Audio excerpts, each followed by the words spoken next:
Hello and welcome to Pause It For Me. Woo! This is Hannah Brannon. I'm here with my lovely husband, Andrew Brannon. Hi. How you doing, Andy? I'm really great. I don't have a headache today, so it's always a good day. I'm really enjoying the spring weather, and I'm excited to go out and watch more movies at the cinema, so that'll be exciting. I'm excited for the warmer weather too, although not having our air conditioner installed is making me glisten just a little bit. Yeah. And I hope we're not making our guest uncomfortable with the heat in here. No. Oh no. She might be used to warmer temperatures than this. Possibly. So we are here with our lovely guest today, May Kassem, filmmaker, Ottawa filmmaker. Yeah. Thanks so much for joining us. Thank you for having me. Yeah, we're excited to chat with you about all the different things you've been doing. Yeah, and excited to get to know you more as a filmmaker and hopeful collaborator in the future. Yes. Thank you so much for having me. This is great. It's my first podcast. Oh, that's exciting. Yeah. Do you Very listen exciting. to many podcasts? I do listen to a lot of podcasts, especially the past few years, where it just I feel like it's another form of media that I think is very valuable to me. So Yeah, it's good great. comfort. It's a really interesting media because it's all audio, so they don't have like the crutch of visual like other media does. Mm-hmm. So we already know a little bit about you, but to help us get to know you better and for the audience to get to know you better, can you tell me about your filmmaking journey that led you up to this point? And feel free to take as long as you want to answer. I know it's a big question. Oh, yeah, sure.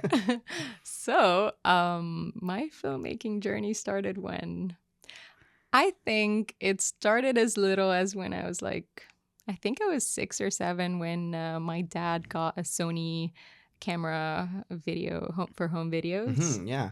And I fell in love with it. I was like, oh, I can see myself. And I was like so blown away with it. And I remember at the age of 8, I got my first film camera, regular one. It was a Yashica or a Japanese brand. And I was like, oh my God, I can go and get these films, done. And I was just fond with it. And I remember getting another Sony Cybershot, and it was digital. And I was I like, have a Cybershot. whoa, that's an upgrade. Yeah. Yeah. I was like, oh my God, I'm so excited. And so it started somewhere from there. And I guess my dad's love of film and cinema. And now that I'm saying it, it's the first time I actually trace back to that. So yeah. And my first short film was when I was at my first year of my undergrad back in Egypt, where I'm from. And it was with my two currently my best friends.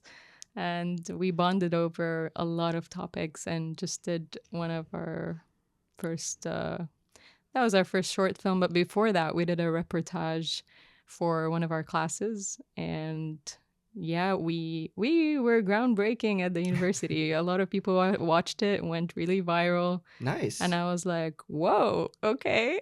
So Good to get that feedback. Yeah. What was it about? So the first reportage was about this common joke on campus. So in the German University in Cairo, we had two faculties together. So there was engineering and applied arts and sciences, which I was in. And my older brother was in engineering. So I would always get the jokes from engineering about us and vice versa. Yeah. And then there was another part on campus where we had management and pharmacy and business in another part. So it was further away. So for us, it was engineering and applied arts. So what I did, me and my best friends, we did a reportage about what do you think of applied arts? So we went to a bunch of engineers. We were like, what do you think about us? And because it was a running joke of oh, you guys are colorful and all perky and haircuts, and you are the jam. And for us, we're just in a sweatpants and hoodies all year round. So so we had a lot of controversial, and we were behind the camera. We didn't know at the time that we were directing these engineering students. We were telling them, say the truth on camera. I want you to say what you really actually think. And we're like, yes, get it all out. And I was surprised that actually made them so like, okay, now hold the mic, it's like, let me tell you. Yeah. So I think we didn't know that we had that in us to like, please say the truth that we always listen to, but now on camera. So we were amazed by the feedback. And I remember like another local Egyptian university copied the same format, went Oh, to a wow. couple of their faculties and were like, what do you think of applied arts students? And we were like, I was like, that's so humbling and so amazing that people are doing something that we did. You're already inspirational. I was Yeah. like, oh wow. So, and it went viral too, because it was such an interesting format of like questions, answers. What do you guys think? And it's a fun experience where people are contrasting engineers and artists. So it was really fun. Yeah. I'm sure it helps you direct indie actors now, like less experienced actors, because it's similar to directing people on the street. 100%. Just speak the truth. And that's the fun part of it. And shortly after, we did a short film. And me and my two best friends, 3 females, in Egypt. And one of them grew up in the Gulf, like me. I grew up in the Emirates. She grew up in Saudi. So we were pretty new in our own country.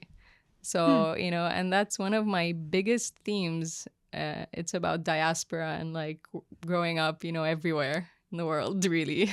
So, but my third best friend, she actually grew up, born, raised in Egypt, but completely westernized, if I may say so. Like she grew up watching Hollywood films and all kinds of, so she actually doesn't know a lot of the local Egyptian artists and actors who are actually well known. So she never got exposed to that. And her education was in English, so we bonded over that. Our first short film was about anti-sexual harassment in Egypt. And at the time, my first year in Egypt was right before the Arab Spring when it commenced. So that was a big political shift, economic shift. So we witnessed a lot of flavors, a lot of, just everything's, while it's disruption, it was a moment of freedom to speak. And that's not something we're used to. Right. So, and it was a very nice moment where I came from the Gulf and I don't even know what the political movements are in Egypt. So I was like, yeah, I'm going to talk about something that's bothering me. Harassment in the street. I'm going to talk about it. So apparently people never talked about it before. So I think that was what made the short film reach like 80,000 views within a couple of days from the posting on YouTube. And I was like, what? 20, 30,000 views in a couple of days? And then it kept going. And I was like, wow. And then shortly after, a lot of people started doing that too. So I was like, oh, That's great. I think I encourage dialogue, and I feel like, oh, okay. I didn't even know that was something that was new for me. I am new. So when I got exposed to something new like that, I was like, oh, I need to talk about it. Surprisingly, a lot of people would just like, let's not talk about it. Yeah. Let's put it on the side, slid it under the carpet, and maybe we'll all bump into each other. So yeah, it was very phenomenal. And I remember shooting in one of the trams, like the overground trains that actually no longer exists. And I remember we didn't know parts of Cairo. Cairo is a big city. So we were like entering that train, taking the camera and like shooting part of the film, a harassment scene in the train.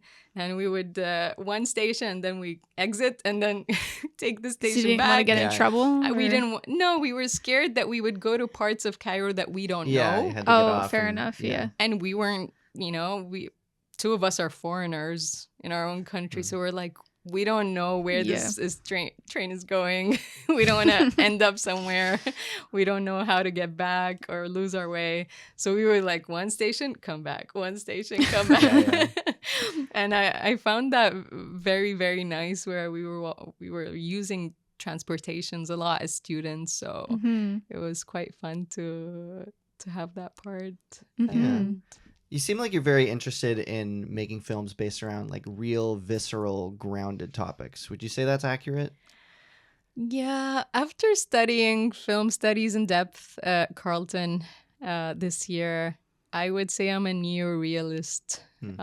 filmmaker for now, at the moment. And most of my films are drawn from real experiences and real interactions. And while I shift things around, my imagination can go a little further away from the real.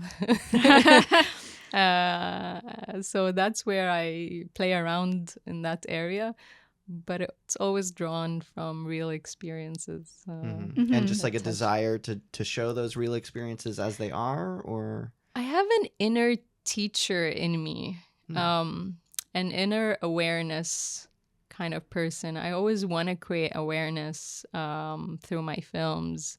And even when I'm having regular conversations with people, I'm like, yeah, but you could do this if you want to do that. And like I tried my inner, so I was like, oh, okay. I noticed it as a pattern when I did my second short film, also about health and health related stuff. My dad's a doctor, and maybe that's one of the reasons why I'm also focused on that part. So I think, yeah, I like to.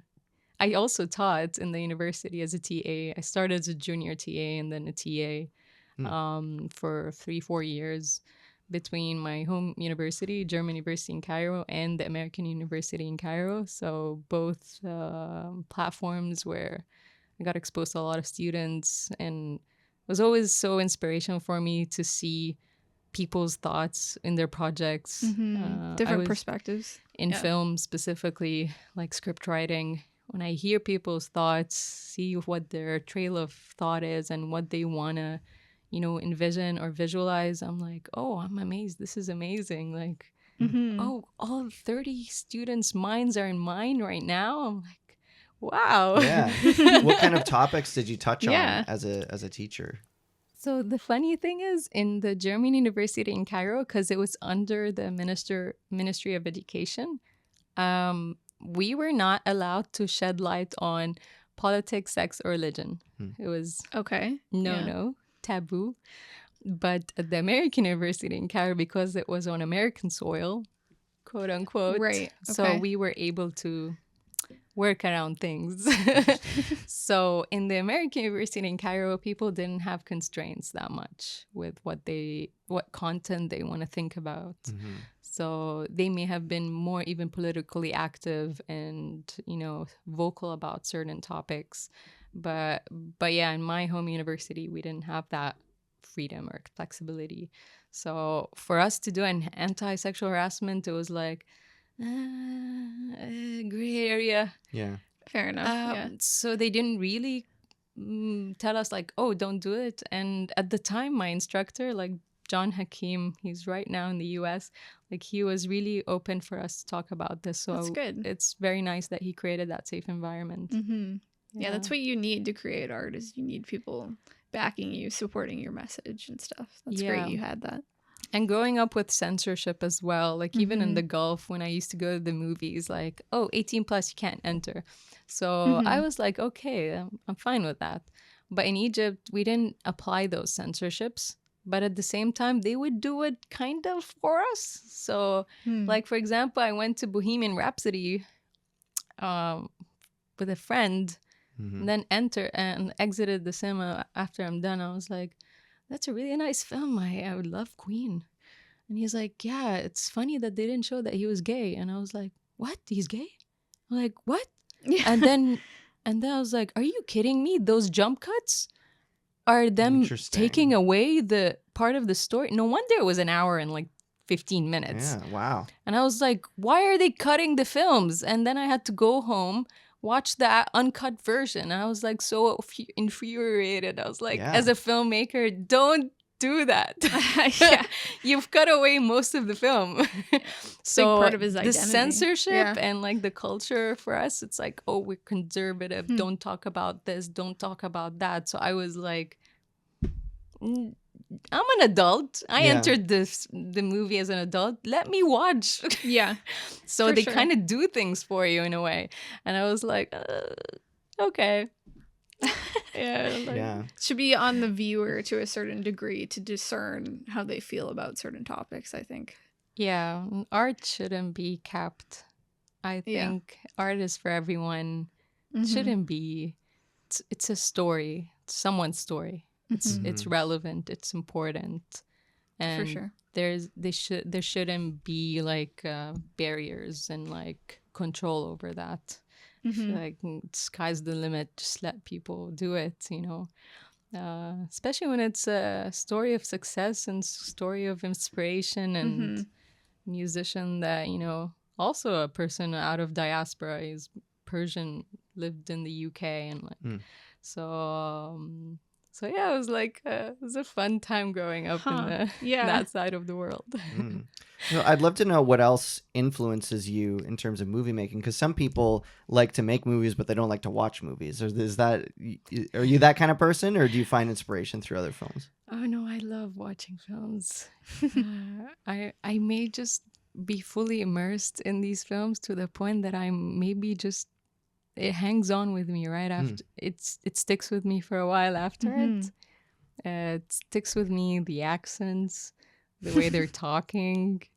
And I always tell my husband that I'm like, I am an emotional sponge. Anything that I just get exposed to, I feel it till the core. And I tell him, like, I'm so sorry. Sometimes you see me, like, in weird states.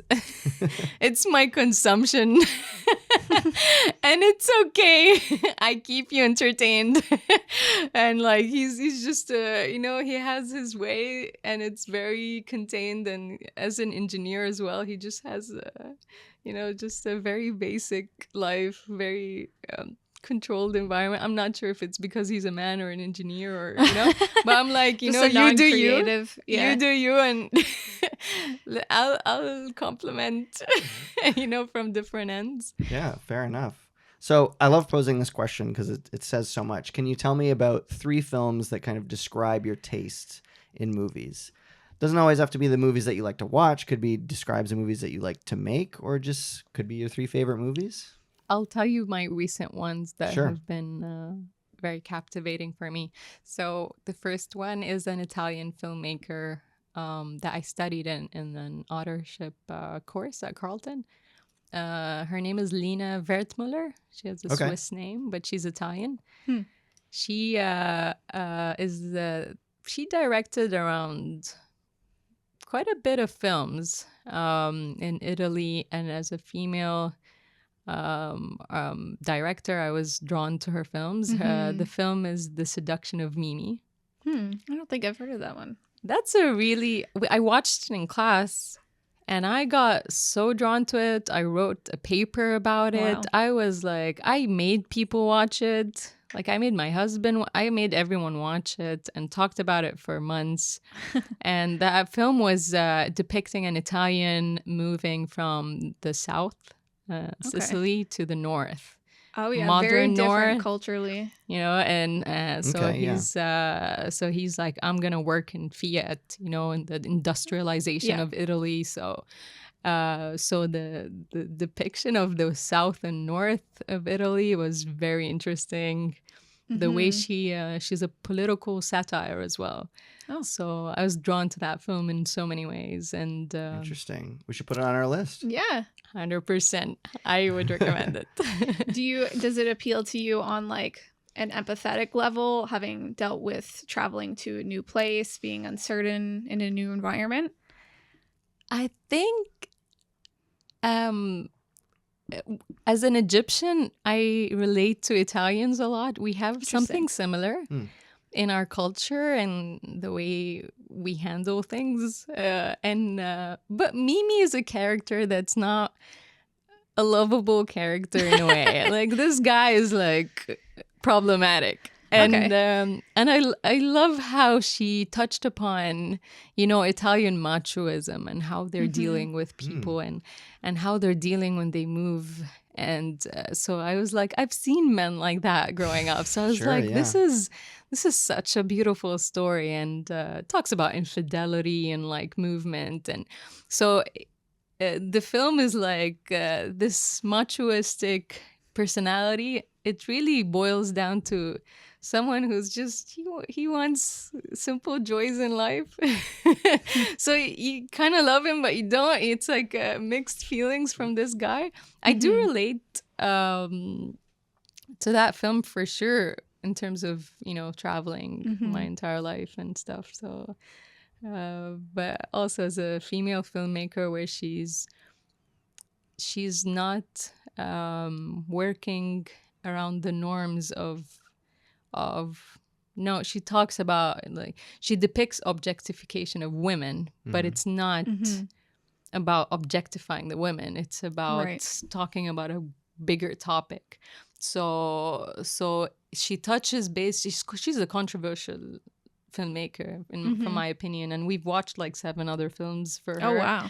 So as a female filmmaker in Italy in like the 60s, she's quite phenomenal. Very neo-realism time in the 60s as well. Yeah, you know, fascism, anarchy, and so I really loved that flavor and the themes of the film.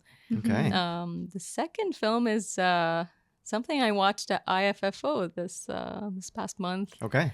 The International Film Festival in Ottawa. Funny Boy by Indian-Canadian filmmaker called Deepa Mehta. Okay.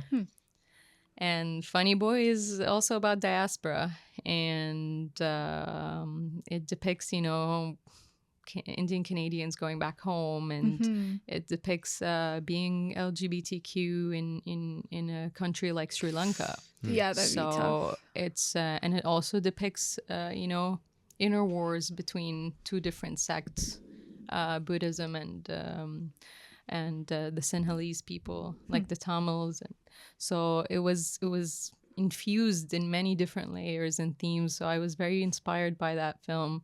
And I actually talked to the filmmaker at the end of it. That's exciting. And I think that's one of the things I never understood the value of until I actually experienced it, where you talk to the director and actually ask them questions about the film. I was like, wow, I got so inspired. I even wrote like a page post on Facebook. I don't know if why people read it, but some people did.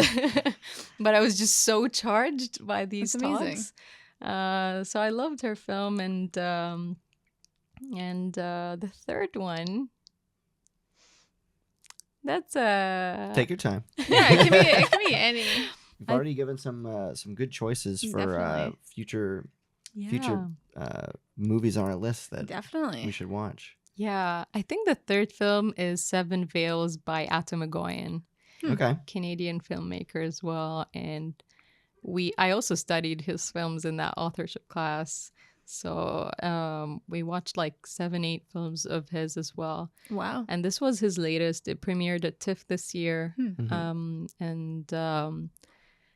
Egoyan sheds light a lot about trauma. So he talks about trauma and generational trauma. He's originally Armenian, so he touches base on that in other films. But in this film, he just talks about art in a very beautiful piece about recreating a play. And the layers and the discussions that he had, like about, sculptures, creating a sculpture of a man versus just having like a mask kind of thing. So he was talking about the different mediums of creating the same thing, like painting, image, that philosophy of art. So you can tell that this guy knows his art history. He knows his philosophical debates about what art is and how people perceive art. He had a painting of a family that the main actress, the star of Mamma Mia, was Amanda Seyfried. yes. Yeah. She's the main actress in that film, and she's amazing. I think she did Chloe again with him as well, which Right, was yeah. a thriller. I love that film because I remember I also met him and asked him a question. I was like, "Is the painting AI?" in the film, and he's like, "Oh no, I'm not sophisticated like that." I was like, "No, please don't." Yeah. And I was like, "Well, AI so far they don't do the 5 fingers of the That's hands, right, so yeah. we're still Right. not there yet." And he's like, "No, I'm not sophisticated." I was like, "No, I'm just checking because it's a beautiful oil painting of the family of the actors, so he must have made it for the Right, film." yeah. So I was like, I appreciated that. So yeah, I think these are the 3 films. Yeah. How do you find those movies influence the movies that you want to make? Do you find that they influence you a lot? Do you find that they're changing the way that you think about what you want to work on? Or just in creativity as an artist in general, you know? I'm reading a lot right now, especially with school and everything, and the themes of belonging and identity is still running in my head all the time. Just for the nature of me growing For up sure. in different spaces, different people, different cultures, different religions, pretty much everything. I've been exposed to a lot, but at the same time, my identity is somewhere like in this area. Like I would call myself a world citizen, you know. Yeah, I don't hard to be I one can't thing, exactly. I can't really. Of course, I'm Egyptian and grown up there, born there. Culturally, sure, yeah. Culturally, Yeah. in genetics, DNA, whatever. DNA. But this topic is close to my heart, and Adam McGuire addresses that as an Armenian who fled the genocide and grew up in Victoria, all white community, in Armenia, and didn't lost his language at some point. And then when he met his wife, which is in every film there is of his as an actress, she's sweet. amazing. He went back to like learning his Armenian language and all of that. So my husband till today makes fun of my Arabic all the time, so like, it's not that good for him because he grew up in Egypt more than I did. I see. And my education was highly in English, so I was like, no, my Arabic is good. And it's like, we always have this debate. But yeah, all these films, even The Seduction of Mimi, just seeing this exposure of machoism, how women are in our culture, it resonates and familiar, I guess. But even though they're European, we're like from the East, But yeah, it's like it touches base with me in a couple of things. And as an artist, also Adam McGuire addresses different art forms and how we're inspired. Like when Amanda was her name Amanda? Seyfried, yeah. Yeah, like when she was in Seven Veils, when she was directing the play, she was full of emotions of her real life, drawing it on that play. And most artists, they draw from their real life experiences where they feel all of these emotions for them to communicate it to the actors, and tell them what to feel, how to feel, all of this direction and seeing it. You're seeing a film, but it's inside it is a play.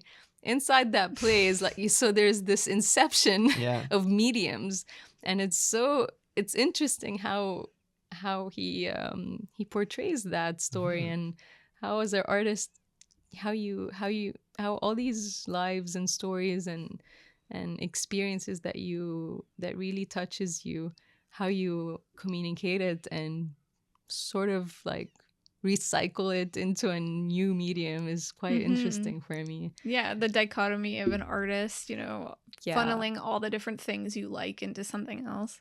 Exactly. Yeah. Absolutely. On the topic of directing, do you consider yourself a director, a writer, actor, or producer, or just like overall blanket statement filmmaker? I'm a writer director. Okay. I've written most of my short films, directed them, and I find myself more in that area, even though I've shot some of my films, edited it, most of it. But yeah, in my recent short film, um, yeah, this was a very personal experience for me. When I arrived at Montreal airport, I got faced with this racist immigration officer. So I was like, okay, I'm going to talk about this topic. You know, I was the only Arab in my class in the film practical course at Carleton. I was like, yeah, I'm going to talk about that. And I was surprised with how my instructor, my professor, Bryce Sage, and like my colleagues, how they just received all this. Mm-hmm. I honestly expected that people would be like defensive, like, I'm one of the few international students in that class. So I was like, am I okay to talk about this? Am I not? It's a topic of racism. It's a topic that we're still talking about in 2024. I'm like, do I go there? Do I not? Right. So I was like, I'm gonna go for it, especially when 80% of my classmates did horror films. So I was like, Yeah. I'm gonna Do something create different. little difference. Maybe it can resonate. So I had a great chance of developing my script, and I had great guidance and safety net to just speak about it openly. And it's a very personal piece. So I was like, okay, let's do this. And in production, even I caught myself, just in tears, seeing my main actress first time acting in a main role, and just taking all what I've said, all these words, seeing her saying it. Yeah. That's just mind-blowing for Yeah. me, because I had that experience, but seeing Sure. someone else channel that for me is so inspirational. And it's amazing how someone would go into their own emotions and channel that out of something else. Yeah. It's like, okay, I'm gonna find a way to. So it was very interesting, and surprisingly 9 people wanted to be the racist officer, and I had a friendly one, which I didn't have in the real story. Yeah. So I added that friendly officer. No one wanted to play the friendly officer. And it's like, oh, really? Yeah. That goes, like, if someone tells me, like, do you want to play a mean one or a good one? I was like, I'm going to go for the good. But I was surprised a lot of people went, no, I want to channel that anger. I want to go for it. You want to have a challenge, maybe? Yeah. Challenge, channeling things that you can't do in real life. Maybe I want to do it now as an actor, or maybe they went through something similar in That's different true. ways, and yeah, that's me. I want to do that. I want to practice that on someone else. So I was amazed by that process. I was like, and directing this film for me, I collaborated with a lot of people, so I'm so humbled that a lot of people were on board on this, and just having the crew there, every single one of them. I was so fond of just having all these collaborations and making that happen. It's humbling to find people resonating with your story, wanting to make it happen, and just be there and do it. So. Yeah. For sure. Can you tell me a little bit about, what approach do you take towards directing a set? And maybe you can relate that to talking about your most recent film shoot, if you want to. So the way I'm directing, you mean? Yeah, Like a like do you have mantra? sort of like a motto or a mindset that you go into directing a set full of actors and crew with? I think, in the call sheet, there's like a little space for you to maybe write a quote. Yeah. That. Yep. So I was looking up a couple quotes. I'm like, what is something I want people to read Yeah. early in the morning? So I was like, I think there was one quote. I don't remember the author, unfortunately, but it talks about, time's gonna pass anyway. Mm-hmm. Might as well do your dreams, reach, Mhm. do what you want to do and be there, go for it. And as someone who battles with imposter syndrome all the time, it was something like, I'm gonna do this. I had nightmares nights before the shoot. I was like, I'm gonna fail. I'm not gonna be able to do this. I'm not gonna be able to operate 30 people on my set. I'm like, I can't. And I was like, no. Yeah. Pat, Yeah. you're good. That's a good You can attitude do to it. have. Yeah. Stop. I just stopped my inner monologue. I'm like, Yeah. Yeah. I don't know if it's monologue or voices. I don't know, but I Both, was like, shh. You can do it. You can. You know you're. Like the past few years, I've started to operate out of love and passion, not fear anymore. Definitely. Fearing of failure, I hear feeling that. of. It's not going to accomplish anything, you know? I'm like, no, I think I need to operate from love and passion. This is something I really love doing. I could have, listened to my Egyptian parents who were like, you could have been a doctor or like a lawyer. No. And I've defied that throughout the years, and they were so supportive to my filmmaking career. That's so great. I was like, oh, okay, I chose this, and I should believe in it and keep walking into it. And just hell die, because and just if your mind is fighting you, fight back, because a lot of people surprisingly will align with that thought, and it's so For sure. powerful, and we forget that sometimes, that oh my god, I am capable of that. And I'm the one who sometimes stop myself and create these self-built barriers. So like, oh no, I need to tear these down. For sure. Because it's important. This film, art, all this is real, and in many ways it has parts of truth and your truth, and it deserves to be out there. And I treat my film set as a therapy, it's free therapy. Free therapy. Interesting. Because like throughout this experience, I've felt so hurt when I got through this immigration officer as soon as I arrived to Montreal. Surprisingly, I was arriving from Germany because I was living there with my husband. So not to have that experience in Germany and having it in Canada was like, what?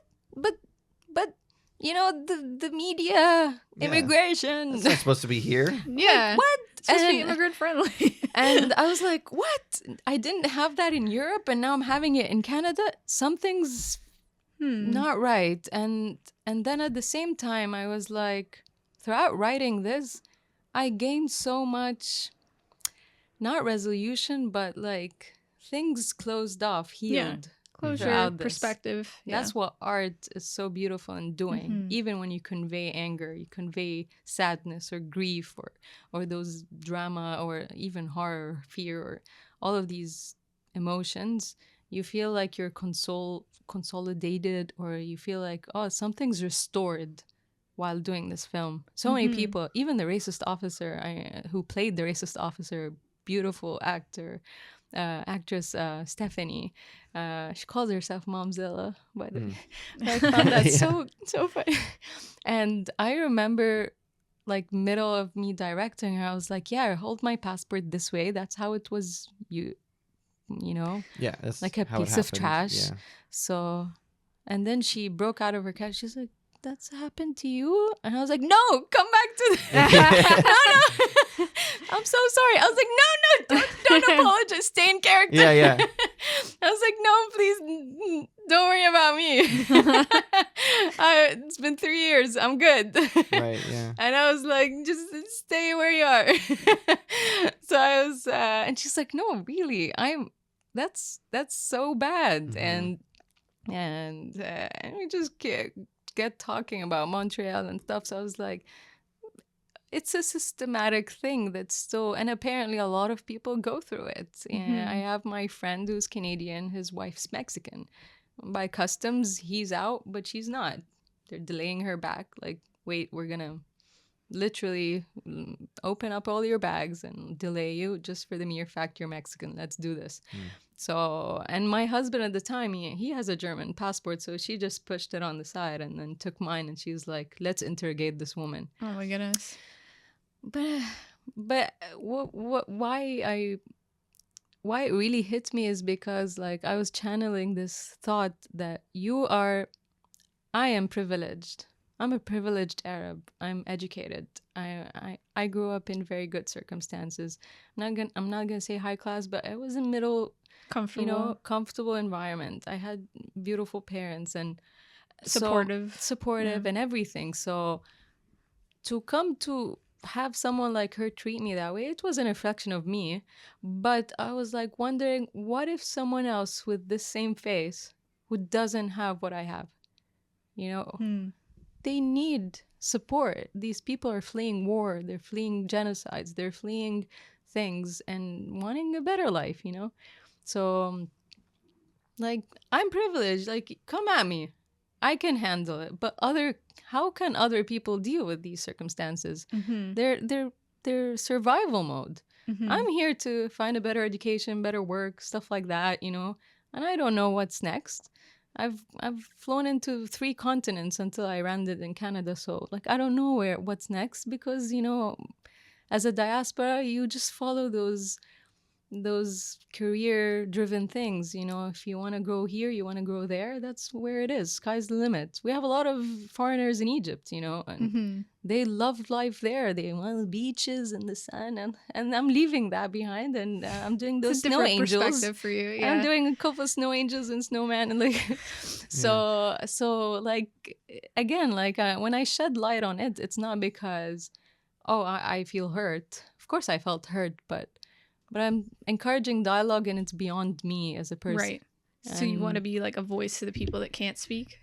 Yeah, and I asked that to Deepa Mehta, who is the director of Funny Boy. I was like, how some Arab directors are like, I don't like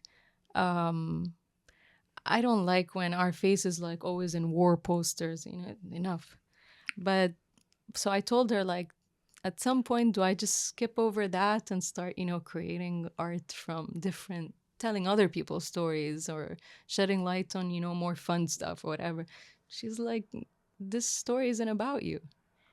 And if someone's lifting up a mirror to you, telling you this is what you look like, you just need to hold a hammer and because it's not. Yeah. It's not who you are. And most times, even us, we lift that mirror of illusion. It's not us. Right. Imposter syndrome. Imposters and everything, those self-built barriers, we sometimes hold that mirror for ourselves. Whether it's growing up with it, or structures of culture or our environment set us up for that. Sometimes we need to break that mirror over and over again, because maybe it's not just who we are. And it's a journey. It's always a journey. You don't have an end to it. So, so it was fun to embark on all of this and feel restored in some ways from all the people I've met throughout this experience doing this film. And just felt really, really humbled to meet all these people and even talk about it to you guys. Like, it's amazing. So thank you so much for sharing about that. I really appreciate hearing your perspective. Now, on the topic of cultural differences, do you find that there has been any stark differences between working on sets and with crews in Egypt versus Canada? 100%. Yeah. First of all, like, I think the sets I've been on mostly here are indie, mostly. But I've done things with CBC and like Bell Media and stuff, which are a little bit more. But like back home, I did like also great things, like in commercials. Like I've done Red Bull, Pepsi, and all these capitalistic brands. So we had like proper funding, proper crafts, great food. But sometimes, I don't get paid. Like, oh, what? Or I get paid like 6 months later or 1 year later. What are you talking about? But I think the main difference between here and there is just like the people's temperaments in general. So here things are, probably slower than I would ever imagine, but at the same time, hey, I'm doing this, I'm finishing it, we need this done. Everyone has their distinct job. While in Egypt, I was like, oh, there's a head of someone and then 6 people under him. 7 people under this guy, Right. 8 people under. So it was bigger productions. So I was like, I remember a time where I was echoing something that I stayed on set hearing multiple times, like makeup, makeup, makeup, makeup, hair, hair, hair, hair. I was like, aren't there walkies? What? What is going? So at some point when I went home, I was like doing makeup, makeup, makeup, hair, hair. I was like, why the redundant calls, you guys? Just and I was like thinking maybe you can do like an intercom or some kind of a code, like I don't know. It was so loud and so just chaos. I was like, but then I was rolling, pin drop silence as always in every other set. Now you're talking about temperament. Were you saying kind of that there are better or worse attitudes in Canada than Egypt, or is that kind of directors who I dealt with in Egypt to create control on set? They would have elevated voices a little bit. They would have harsher tones just to keep control over the set, especially when the set has like 300 plus people on it, you know. Right. I can understand And that of to a course they have degree. megaphones or whatever to make sure they amplify their voice and make sure everything's in order. But I didn't see that until now in Canada because like everyone knows what they're up to, you know. And the first AD is a lovely person, which I've done. They usually crack the whip a little bit more. Exactly. Yeah. They're the ones, you know, their voice is the loudest on set. And yeah, ADs on sets in Egypt as well is the same case where, you know, they're the most loved and hate person. Sure, yeah. Loved for going home on time and hated for making everyone be on the clock, you know. But yeah, like I think the common thing that I was exposed to between there and here is that there's still harassments on set. It's Here and universal, you know. And I was like, didn't learn. No, I thought it would be like a more safer environment. I'm like, I think I should still have this in dialogue. Still, we're still talking about it. You know, I was like, okay, no, I think this is a consistent issue that we need to always address. Like, we need to have safe environment, boundaries, healthy ones, and make sure nothing like anything happens, whether verbal or physical, which is still something existing for some weird reason. And I guess, you know, human nature takes People get get frustrated. And I was like, okay, I thought things with the laws and things are different, but still it's part of human behavior. Yep. And I've noticed that even in my film, even the idea of racism, where it comes from, I want to preserve my identity. So when I see something foreign, even like back in history, when we see something foreign, like, I'm on guard. This is different. I'm not used to that. And I learned this while I was writing my script, where like different sounds, different features, different, something, I need to be alerted. That's the human nature of things. Like, I want to preserve me, and I want to make sure, okay, there's difference here. And that's how people react to differences. But the more, you get exposed to these differences, the more you realize, like, hey, we can coexist as long as we're on healthy terms, Yeah. As long as no one crosses those boundaries and all these things. I think that's someone like the racist officer may have felt. She's probably seen way more than I did in the immigration office. Different stories, different people from all around walks of life coming in, wanting to have a better life, or even getting survival. Like, I might die if I'm not here. So it's like, I'm sure they're exposed to so many things. It's just how you can handle these, just read the room. Yeah. And we're all good. My papers were all good. But you to channel this anger, there must be something more to it that I don't know. And I hope that person really gets that restorative nature that I got from that experience is I'm hoping that she's fine, whatever that is. Right. And when I say she, that's an important topic. Women should not, destroy other women. In fact, we need to help each other. Definitely. And this is one of my topics in film in general, how women are, how women deal with each other. Because while the primary aspect of how life is that men have dominance. Sure. Systematic in the history, you know? Exactly. Yeah. No, guys, I know we're struggling in some aspects, financially or, proving ourselves or any of that. But we cannot destroy ourselves in the process. We should be, I remember seeing 6 male officers and 1 female. And I was like, of course she's a woman. She's going to be great. And then here it is. It happened. And then... Right.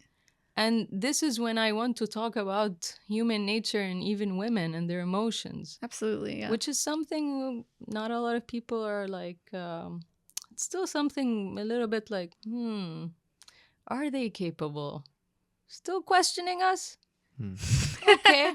But these emotions are there for a reason in women. And while I see it that way, that when we seek equality or equity or, women rights, because men under patriarchy are also falling under, control over things, like over their how they should be presented or how they should act. I need to take the lead, or I need to... When we dismantle that structure from the top, we realize like everyone can be just who they are.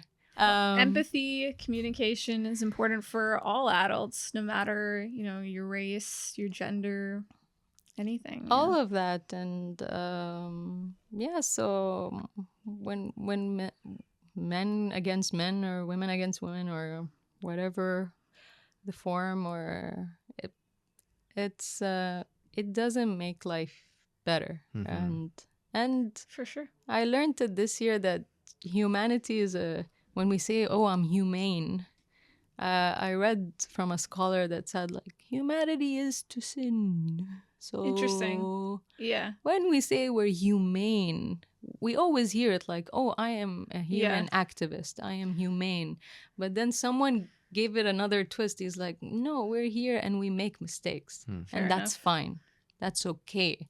And like she must have, according to the report I did on her, she had a bad day. Even if you had a bad day, there must have been reasons for you to interrogate someone. Yeah. There's a lot of layers. There was no reason to interrogate. So all of my papers are legitimate. Where did you feel the urge to start talking down on me? And I've seen that even in crew collaborations when I was looking for an first AD or like a couple of people to help me on set, a producer, stuff like that. When I have a phone call with someone, like it's a volunteer, it's not paid. Right. And then you're like, oh, you're going to do that? How are you going to do that? Oh, I need to be there to see it. I don't know how you're going to achieve that, what you're talking about. Immigration office, airport? How are you going to do that? And then I'm like, how do you think about my script? And you're like, it's not about that. I'm just saying, like, the logistics. I don't know how you're going to achieve that. Right. Why are you second guessing me? Yeah. If you don't want to be there, please say it. Yeah. This is you telling me you don't want to be there. And I understand. But don't talk to me that way. Yeah. Like... So I've thankfully came to the realization every time I'm hiring someone or even asking them for help in any way. Like once I realize that I read the red flags now better than I used to. And sometimes I don't. Sometimes I miss it. And I'm okay with these going off, like I can see like, oh, that person doesn't seem to be interested in what I'm doing. She wants to come in, they want to come in and like, I'm just reading better as I go. And I think I make the right calls now better than I used to where I'm like, oh no, it's gonna go fine. No. Yeah. Once the addressing from the beginning is, then I'm like, no, I'll do both of us a favor. Yeah. It's not gonna work. Yeah. And it's okay. It's only going to get, more difficult. Yeah. It just as spirals. you go on. The way that you're talking to someone like up front is probably the best it's going to be, It's true. In a way, and especially with first impressions, like I think of my first impressions all the time, and I know that there's no comeback from there. Sometimes you don't have a comeback, but even if, like, no, I want to reach out and make things right again. Like, no, I should, I think I didn't do well this time. Let me go and try again. But I would hope that people do that in general, but it's not always the case. But it's okay. I'm okay with that because I do mistakes. I may give wrong impressions too. And that's the human language where, like, okay, next time, well, I'll just do better. Just try to, maybe deconstruct that impression and build a better one. For sure. So, yeah. Yeah, I think set atmosphere is very important because you're around people for, what can be long stretches of days, weeks. And it really does take a village to create films. Yeah. So human collaboration is important. And even pets, I would assume. I'd love to have like a dog on set, but that is so fun. but no, like it's important to build these relationships and know how to trust people with your vision. I think that's very, very amazing how it's so brave of someone to trust them with like, hey, here's my script, sign the NDA, all that shenanigans, but it's so humbling that people can read it and be like, oh my God, I really felt that. I think it's great. Let's do it. Oh, I love this part. I love that part. But start the conversations like, how are you going to do that? Right. It's like, okay, no, you're out. If that's how you're like in the beginning. I've tried to make a point of like when someone comes to me with an idea that they're excited about to be like, sounds great. Like I can't wait to see you do that. Just normal feedback. But to push it aside, that for me is like, no, you're not interested, and that's a recent thing that I've had to go through while doing my recent production. So I was like, no, and you know what? If I had the funds and I'm hiring you, I probably wouldn't. And there's the point where I talk about like, oh, skill or attitude.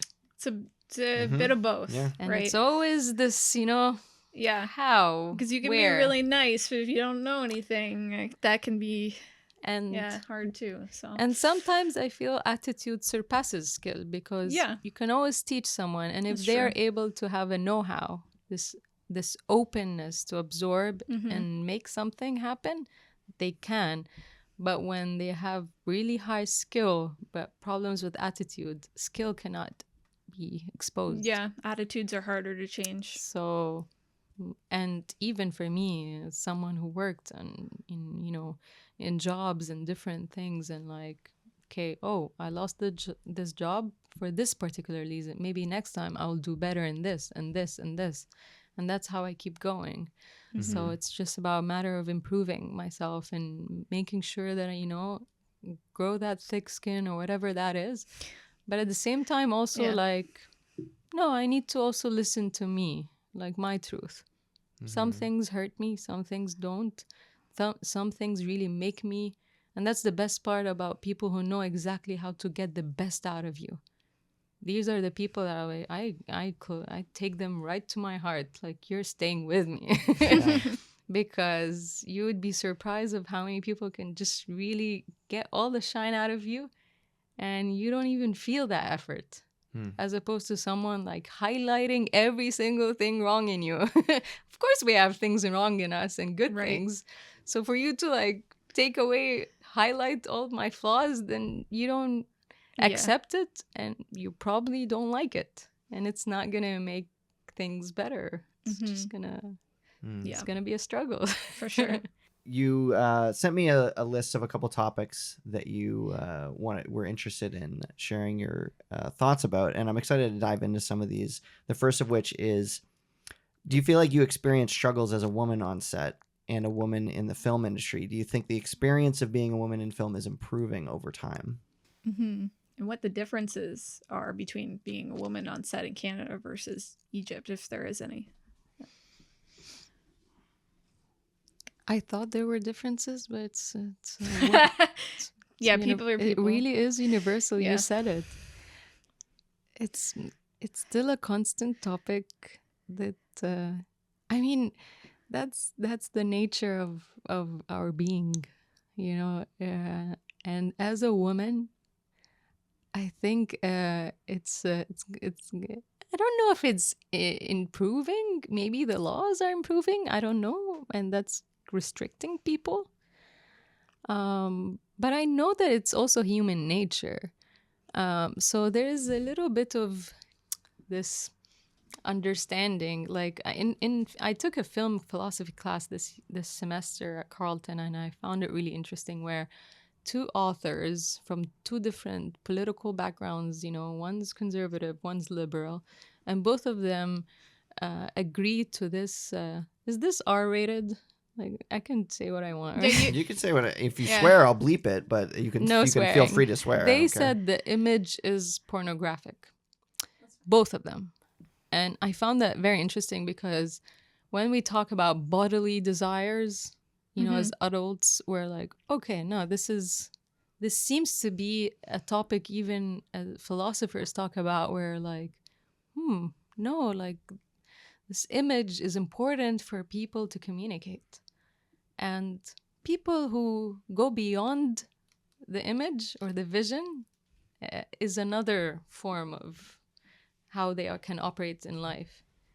So as a woman, I think we're destined to be in a way that, no, men look at women in a certain way that women don't have that same primal instinct to look at men the same way. It's not the same way. So when I was in that film philosophy class, a lot of things I learned growing up, you know, you should like be decent, don't wear, you know, revealing things or whatnot. And like as a Muslim as well, like, oh, what, you're not wearing a veil? What? So there's a whole other dimension to that. But the more I get exposed to like film philosophy class, for example, when he just said that, like, image is a pornographic. It's like it satisfies our bodily desires. And I think that resonates with me, and it connects for me to religion, because that's when I'm like, yeah, I get it, why people are like after, you know, but the culture norms and how people convey what women should and should not wear, it seems to be still a topic. I think it'll always be a topic. Wear that. Yeah. And I don't think it's a topic that will get, you know, no. Yeah. So, and I'm talking from a eerie part, like not in circumstantial or experience level. I'm talking from a theoretical point. And in a practical sense, when you're on set and like, you know, that maybe you're one woman out of like 6 or 7 male. Yeah. Do you find yourself in that situation often? I find that, yeah. Male-dominated I got into a couple space. of sets where I'm the only woman. Yeah. It still happens. Yeah. And it's a topic that I always talk about with my husband. I'm like, you don't know, Hussein, you're an engineer. You're a full male-dominated, but I'm in the arts. There should be more women in this industry. You would think.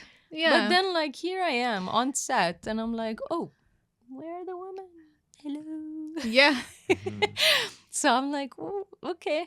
So to see that I'm like maybe 1 or 2, 3 women on set. But then again, it's not about women or men in that sense of like how many men and how many women. It's just how many how many men would like slip or like, it's okay to say something like inappropriate to a woman, or like, it's okay, it's busy, a lot of people are moving, it's okay if I slid my hand or something on someone and be like, oh, sorry, excuse me. There's a certain film Like, culture that can be crass. It is big enough of a space. Yeah. I think you can respect that limit. Seriously. Yeah. Why is this still something happening? And it happened to me a couple of times in Egypt goodness. and in Canada. So it's like, we're still talking about it. And it's still going to be something that we'll always be advocating for. We're like, please restrict your bodily desires, whatever that is. Yeah. Contain yourselves. Mhm. And, you know, and as a married woman, that's another story. It's like, Yeah. you know, Yeah. and it's something that I touch upon in my film as well about harassment, Yeah. where like, oh, my husband's like, no, I'm not there on set with you. Speak up, talk Yeah. about it. And It can be hard to speak up, though. You know, it makes things weird. and 100% yeah. of the time, I'm like, no, I'm professional. Like, talk Yeah, down because on you don't me. want to. You Like, want to no, be a I'm not gonna problem. talk about it. I don't want to make problems. Yeah. But then I'm like, and then here I am, I'm proving myself in a new culture, a new environment, new country, new people, new everything. So I'm like, do I really want to leave that impression to the director or producer or whatever? You're difficult. Which are 100% of the Right. time men. So I'm like, do I really want to talk about this? And Yeah. I'm like, I decide not to talk about it. But then like when I go home and like see something trigger alert on I'm like, oh my God, that happened on set. Like, and I just dismissed it and like, I'm working around it. But then it affects your entire day, especially when it happens at the Absolutely. beginning of the day. It's like, oh, I have to work around it. How am I going to work around it? I'm just going to play it cool. I talk myself, you know, like, I go wash my face. I'm like, it's fine. But no, it's not fine. You don't Right. you don't lift someone's phone and be like, hey, do you have any pictures? The other That's word I rude. don't want to say. I'm like, Yeah. why are you touching my phone? Yeah. Yeah. So- It's none of your business. oh, sorry, I was drinking and like I wasn't. Well, that's Why are you not an drinking on excuse. set? I mean, Like, yeah. no, guys, what is happening? Yeah. Why are we still there? It's gonna happen in any workplace, unfortunately, and something that needs to be talked about. Yeah. I know you, Hannah. Like I like you would think that it's a topic, you know, that we're safe. You know, it's still not safe, Yeah. and there's still not enough safety for women in the field, and I would say even other fields. Yeah. Like, for sure. But I'm just speaking from my experience on set. And one of the fun parts about being back in academia and back at university and stuff is that, all of that is filtered at some point. I rarely see it. And even back home in my university where I got paid pennies as opposed to being on set in education. And that's alarming. Education is everything. All of this is everything. Sure. And here we are, you know, this contrast. And I was working as a TA for 4 years in the American University in Cairo and working as a AD on set. So between them, I was trying to bridge the gap. So I was like, my inner teacher was like, I'm spying for you guys. Okay. So here I am. I'm getting you case studies of, you know, casting videos. Let's look at them. And I would tell them, here it is. That's a case study of a commercial that I'm working on. Let's look into it. And then they're like, no, it's that fast. We should be casting people and taking our time and talking them through the emotions. No, it's like profile, name, Yeah. age, height, Time is money. weight. Yeah. Out. Yeah. And they're like, what? I'm like, yeah, that's what commercials are. So it's pretty fast. It's not a narrative fiction film or a short film where you're like taking self-tapes and more time with these people. So this guy's gonna appear 5 seconds. So yeah. So it's Andrew, it's still a topic. Yeah. Now, when you're running a set, do you feel like you work that into part of your workflow to like help try and mitigate harassment or like advocate for your cast and crew? Have you Like felt like create you've an open dialogue. had to do Yeah. that? Is this something you think about? I don't address it, but I make sure when I'm choosing the people that will be on my set, that's when I'm reading into every single person I'm talking to in how they're reacting, how they're talking. Some things slip, some things don't. So, Mm-hmm. and whatever everyone goes through things, you know. I don't know, before them arriving on set, I remember working with someone who was always the first person to arrive on set. Amazing person, and like always early, always on time, always, you know, attentive.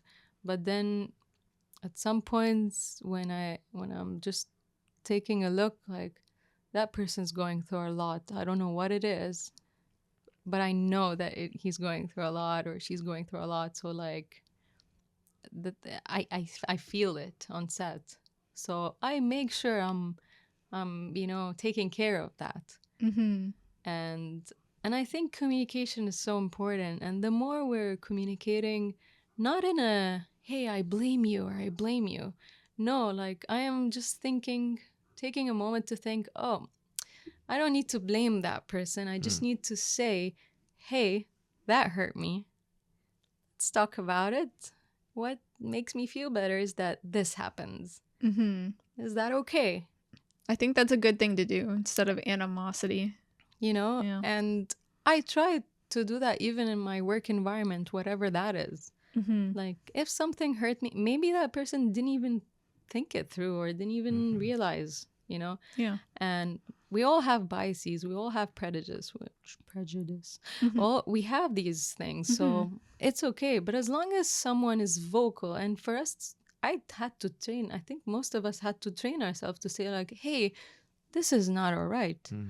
That was not okay for me to handle, Mm-hmm. and it's gonna affect my work. Mm-hmm. And honestly, I want to make the best out of this. So I'm just letting you know that moving forward, let's take a moment. I'm gonna step aside, and that's what they did in my school growing up. Sometimes when world things, disasters, or anything that happens in the world, our class stops. It's time to talk about this. Hmm. And I remember how it really just grounded me. Where, oh, my teachers are like, today we're gonna talk about cancer. Okay. Wow. Someone we lost.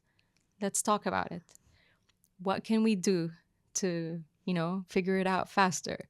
What can we do to make sure our loved ones, you know, is taking care of their health or taking care of, you know? So it's just like, your body is just like reacting to a way like, oh, that's important. Let's, you know, we're taking off time from biology and like mitochondrias or whatever. Like, let's talk about real biology. So, and like, oh, there's a war happening. Let's talk about that. Oh, there's a genocide happening. Let's talk about that. I grew up my entire life talking about Palestine. Yeah. And here we are. Here So we are. it's Yeah. like still a relevant dialogue where like how far can, you know, the world operate this way? And how can we make things better? Because Definitely. I know, of course, there's hurt, there's anger, that's how humans are. There's a lot of wrong in the world, but there's equally just as many good people out there, and I would even argue that there are more good than bad, Mm-hmm. and I find it in everyone. For sure. I think most people have good intentions, anyways. So Yeah. it's just finding how to let them know that I think people are tricking you into living a life that I don't think you want that for you. You don't want to create hurt or pain to others on a daily basis, if you think about it. And I think fear is such a beautiful emotion that it makes us operate. And sometimes it makes us like, oh, I feel scared. I need to move. Mm-hmm. I need to act. What do I do to make myself feel better? Oh, I need to do this and this and this. And I walk myself through this. Okay, this is what will make me feel comfortable. This is what gonna make. Okay, yeah, that. Let's do it. Mm-hmm. I'm comfortable. You're comfortable. We're good. But if something's consistently happening, like out, Sure. it's okay for me and for you. Trust me, this is gonna happen. We're good. I think the best way possible to move forward is that you do you somewhere else. And we're okay with that. Mm-hmm. Maybe other people are drawn to that or Yeah. happy with that. Fair enough. Not me. Yeah. And I think that's, beautiful about communication, is just communicate. And it's so hard because not everyone's able to communicate.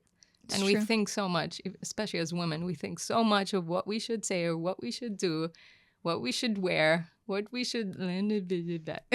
Yeah. And they're like, because no, I want to be professional. I want to do this. I want to do Right. that. But again, I go back. Women's emotions are very important, Mm-hmm. integral part of our lives, especially sure. as mothers, as human beings who gets people. Like, I find it such a unique experience. Women have that men don't. Women gets guys into the world. Yeah. Men can't do that. Yeah. And then you think mothers, that's why, I don't know, but in my religion it's like mothers, then dad. But no, dad's important, and dads are always relevant. That's another topic. But the power of women, like in these emotions, they are so important, as crazy as whatever one wants to quote them under. Like these very versatile sets of emotions that women have, it's so important. And I think it's so relevant, and it's Definitely. part of the community where there's a lot that can be done with these sets of emotions, and it's existing for a reason. And it exists in men too, in different ways, sometimes similar, sometimes not, but it's there, and we need to allow it. Mm-hmm. And yeah, sometimes as women, like, okay, it's today everything's heightened and that's fine. And everything works around it, and you go through it, and you're like realizing, it's okay. And that's the beauty of men in our lives, where like, Let's just calm let's down. pull that down. Sure. Or let's talk about it. Yeah. Or let's, divert the tension. Or, let's address these things. And it's how life is, regardless of what it is. But reality is, like, there's XY chromosomes, there's XX chromosomes, and it's all in our system. Mm-hmm. And these mix of emotions is there and exists. And as artists, whatever gender we are, man, we feel so much. Sure. And we are just beautiful beings in this planet. And I think it's so beautiful how art forms move mountains. Definitely. You can Mountains say a lot with are a little. art, Yeah. But like we move environments, we shape shift things, we create things no matter what medium we're using. Like here we are speaking through a microphone, and I don't know who's gonna hear it, but I'm hoping that they enjoy, Yeah. just this beautiful conversation with amazing people. So it's like, one form of sound. Maybe there's also visuals, there's also this energy, and there's these variable things. So it's quite nice. And Yeah. I'm growing into an artist every step of my way. I'm like, I'm growing, and that's Yeah. wonderful. It's important to grow. Definitely. And that's what life is about. We're just like becoming, I'm becoming, and here we go. We keep moving, and we're just amazed by a lot of things, curious. Yeah, as artists. And the curiosity is so beautiful. Yeah, Mhm. like my husband the other day is like, "Hey man, my wife is a filmmaker, so watch out what you're saying. It might end up in her film." And I was like, "Don't." What? I was like, "Well, maybe." Yeah. I was like, "But that's life. We're storytellers." Absolutely. And Yeah. we like stories. And inherently, everyone's a storyteller. Definitely. And that's beautiful. Very beautiful. Endless content. Thank you so much for sharing about that. Yeah. And we've bounced around so many different topics. I almost feel weird about just like switching topics so suddenly. Yeah. But I do want to give you your platform for what you want to talk about. So my last kind of question here is, do you have any thoughts to share about representation of Arabs in cinema and maybe how that's changed over time? Mm-hmm. It's definitely changing. Mm-hmm. Arabs in Hollywood cinema? Hmm. That's a fun topic. Because, like, Yeah. I'm like, this is a message to all my Arab friends who are going to portray any characters. Please don't embody a terrorist. Like, no, let's stop. Hmm. No. Mm-hmm. Or maybe like a religious scholar. Bleh. Yeah, there's we have versatile characters Yeah. and like Definitely. so the representation mostly is like I keep hearing about Dune 2, but a lot of people are like skeptic over things, but I didn't see it. But I do know in other films in Hollywood cinema specifically. So how do I say this? Like in film theory in class, we took about representation and the way cinema is, the hierarchy of cinema placed in research topics and research papers is like, first cinema is Hollywood cinema, second is European art cinema, Right. and then there's third world, and then fourth is indigenous cinema. Yeah, I not was a lot of like, indigenous. so my professor was like, "Hey, do you guys have like feedback for the course?" And so I was like, I'm starting my MA at Carleton next semester and my master's, and I'm thinking about a thesis where I argue about this imperialist structure. First world, second, third, why the numbers? Yes, reality is Hollywood's the biggest distributor in the world. We get that. But everything else is hidden. It's like, no, guys, the 3 films I told you guys about is not under Hollywood. Mm-hmm. Mm-hmm. And they're amazing. And of course, I'm interested in other topics and even films like sci-fi fiction, horror, and other topics where surreal imagination, where we just go into another realm or we just escape into it. And that's beautiful and it's relevant. And you would be surprised how real it actually feels for us, but we're still like we're like, I don't know, Lord of the Rings. It's another way of living, and like Game of Thrones, all these things, like, yeah, but when it comes to Arab representation, I go back to like, guys, no, we're not loud Arabs or like, no, we can fit in many things. Yeah. It's still like I've been debating with my friend who's an Arab Canadian who left Canada to New York to pursue an acting career, and I was like, yeah, just be mindful of the choices. That's all I'm saying. That's tough, because yeah. I'm sending you these research papers that analyzes cultures and representations, and that hierarchy needs to be dismantled. And like, I read a book about Orientalism. It's by Edward Said. He's a Palestinian author, and the way he shows like how the West sees the East, and then he shows how the West who lived in the East see the East, and then he goes into like the people that never see the East but still have opinions over it. And like, it's great to have opinions. Like, I have opinions about, Japanese cinema or anime or whatever, but I've never been to Japan. Mm-hmm. I may have met 2 or 3 Japanese people in my life, but the question of identity is always in my head. Like, how well do we know things, and how well can we represent them in our films or in our characters? Like, just be mindful of what you're, I want like I don't know, like, it's a hard topic for me because, like, Definitely. it touches on so many things, but like, I cannot say like, oh, okay, we're gonna depict an Arab terrorist, but I'm like, okay, white person school shooter, let's do this. Right. No, that's not what we want.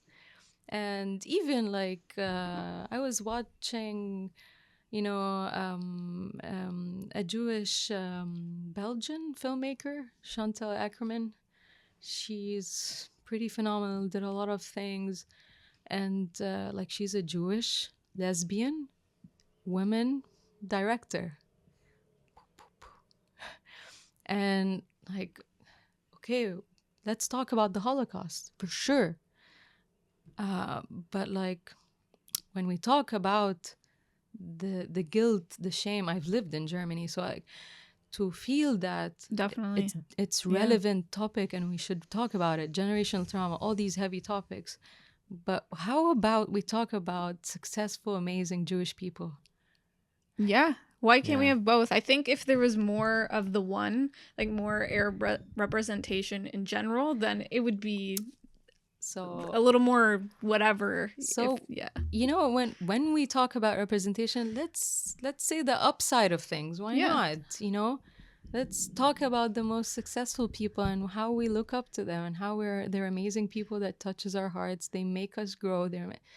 It's good to highlight on the atrocities that happen, but how far can we keep recycling this guilt into these new generations? Like, oh, you need to know this. Oh, you need to feel the pain we feel. Mm-hmm. We are living it. Like, Palestinians today are living that. Like, they are going through the trauma as we speak. And then, but no, I'm talking to you about an author called Edward Said. He passed away, but he created a beautiful book about Orientalism, and like, it was his thesis. And I'm like, that's a nice, let's talk about his books. Let's talk about people's art. Let's talk about these relevant topics. We don't need to remind ourselves of like, oh, someone in the US entered a school, and Yeah. that's not there. To give attention to that on its own is like, I wouldn't address it, work on it, find the laws, work on that. But when it comes to media, do we really want to see that all the time? Right. Yeah. Do we really want to hear these stories? No, there is so many stories that will shape lives. Rescue a kid in his bedroom.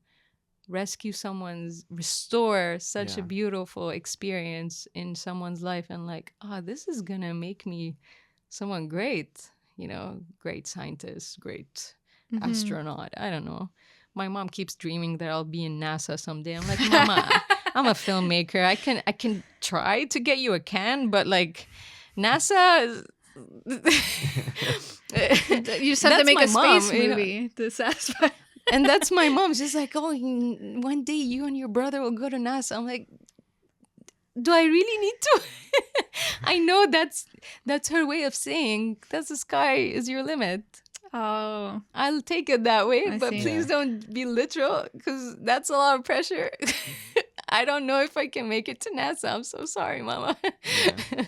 So it's like, no, I Right. want to create more stories. Yeah, I hear what you're saying. More stories, more variety. Like, Yeah, it's more interesting. We've heard enough of other people. Like, I there's mean, there's it been exists. Sure, it exists, but like, yeah. I want to hear about an Arab who decides to be an astronaut. Why not?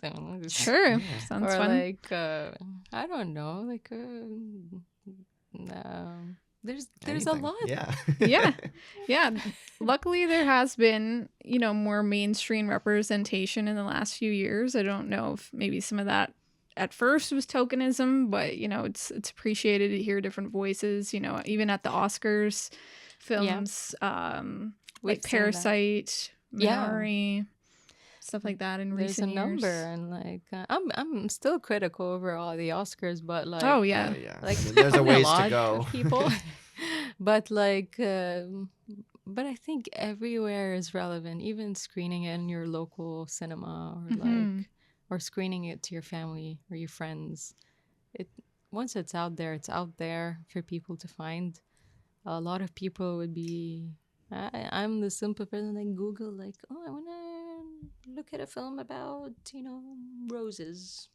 Let's look into it. And you manifest that, you find that, it comes to you. Mhm. You might even like, oh, I'm passing by a park today. Oh, there are roses here. Like, so it's like, let's instill that in people, Sure. people behind screens. This generation is only about screens.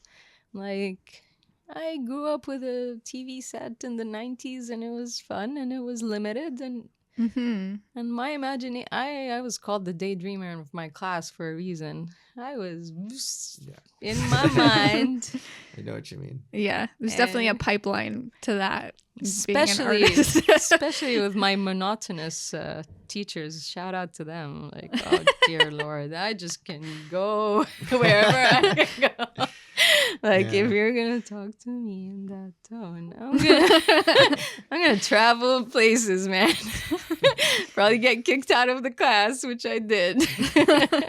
I'm like, yeah. As we wrap up our conversation here, do you want to share the name of the short film that you were working on, and maybe when it's going to be viewable? And apart from that, where can our audience members find your work, or maybe get in touch with you online?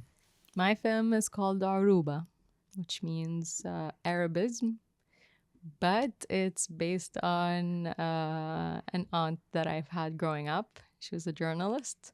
So it's dedicated to her life and her daughters. Both were journalists. So they're no longer with us, but I'm dedicating it to them. And yeah, this film is hopefully I'm aiming to screen it in June, hopefully earlier. Yeah. So, but I'll try to spread the word on my Instagram and my website and May Kassem on Instagram. So yeah.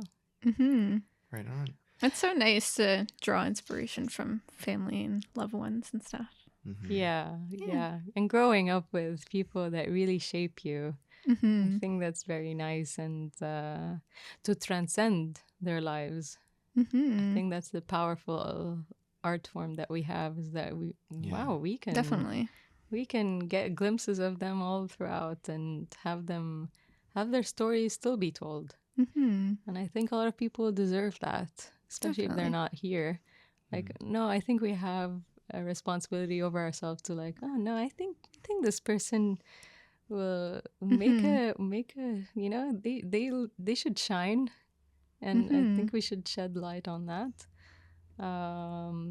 So yeah, I hope wherever it is, wherever they are, and like I think that a lot of people should hear that. They should see who they are and what they're capable of, and how amazing they lived, and just being. Yeah, I look forward to seeing that. Yeah.